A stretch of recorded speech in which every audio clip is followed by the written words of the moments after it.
നമ്മൾ ലാൻഡ്സ്കേപ്പ് ചെയ്യുന്ന സമയത്ത് നമ്മൾ 4 കാര്യങ്ങൾ നമ്മൾ ശ്രദ്ധിക്കണം. അതിൽ ഒന്നാമത്തെ കാര്യം എന്ന് പറഞ്ഞാൽ പ്രോപ്പർ പ്ലാനിങ്ങോടെ സ്റ്റാർട്ട് ചെയ്യണം. അതായത് നമ്മൾ ലാൻഡ്സ്കേപ്പ് ചെയ്യുന്ന സമയത്ത് എവിടെ എന്തൊക്കെ ചെയ്യുന്നതിനുള്ളത് മുൻകൂട്ടി നമ്മൾ ഡിസൈൻ ചെയ്യുകയാണെന്നുണ്ടെങ്കിൽ നമുക്കത് സ്റ്റാർട്ടിങ്ങിൽ നമുക്ക് വേറെ ട്രബിളൊന്നും ഉണ്ടാവില്ല. സെക്കൻഡ് തിങ് എന്ന് പറഞ്ഞാൽ പ്രോപ്പർ ഡ്രെയിനേജ് ലാൻഡ്സ്കേപ്പിങ്ങിൽ മസ്റ്റായിട്ടും ചെയ്യണം. അതായത് നമ്മൾ വാട്ടറിങ് ചെയ്യുന്ന സമയത്ത് ഈ വെള്ളം നമ്മളുടെ അവിടെ കെട്ടിക്കിടന്നിട്ട് കേടാവാത്ത രീതിയിൽ അത് മെയിൻ്റെനൻസ് പ്രോപ്പറായിട്ട് ചെയ്യാൻ പറ്റുന്ന രീതിയിൽ ഡ്രെയിനേജ് സിസ്റ്റം സെറ്റ് ചെയ്യണം.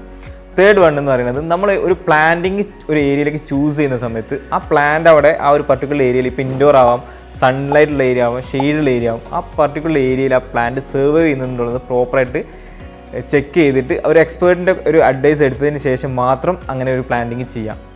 ഫോർത്ത് വൺ എന്ന് പറഞ്ഞാൽ നമ്മൾ കോമൺലി ചെയ്യാത്തൊരു റീസണാണ് മെയിൻ്റെനൻസ്. ഈ പ്ലാന്റിങ് നമ്മൾ വൺസ് ചെയ്തതിന് ശേഷം നമ്മൾ പ്രോപ്പറായിട്ട് അതിൻ്റെ മെയിൻ്റെനൻസ് മന്ത്ലി 2 മന്ത് കൂടുമ്പം അതല്ലെങ്കിൽ 6 മന്ത് കൂടുന്ന സമയത്ത് അതിൻ്റെ പ്രൂണിങ് അതേപോലെ തന്നെ ഫെർട്ടിലൈസേഷൻ ഇത് പ്രോപ്പറായിട്ട് ചെയ്താൽ മാത്രമേ ഉള്ളൂ നമുക്ക് പ്ലാന്റ്സ് സർവൈവ് ചെയ്യുള്ളൂ. അപ്പം ഈ ഒരു 4 കോമൺ മിസ്റ്റേക്സ് നമ്മൾ ചെയ്യാതിരിക്കാൻ വേണ്ടിയിട്ട് ഒരു പ്രൊഫഷണൽ അഡ്വൈസ് എപ്പോഴും എടുക്കുന്നത് ബെറ്റർ ആയിരിക്കും.